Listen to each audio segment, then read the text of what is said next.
Welcome to Kenton's videos. Enjoy the video. You start by signing into the Google account that owns the site so you can change sharing.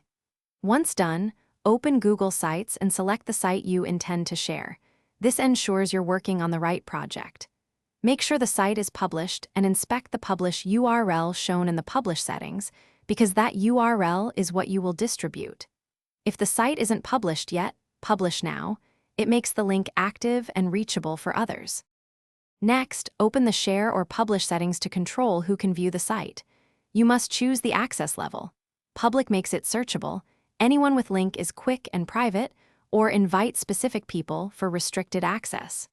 Once you select permissions, use the site's Copy Link button to capture the exact URL. This preserves any access tokens or parameters. Remember to double-check whether viewers need to sign in. Adjust the setting so recipients won't be blocked when they click the link. Finally, paste the copied link into your email, chat, social post, or into embed code where needed so people can access it.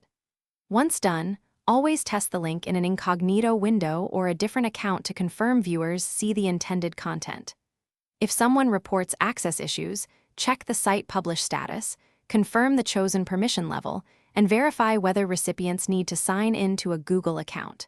If problems persist, recopy the link after saving settings and resend it.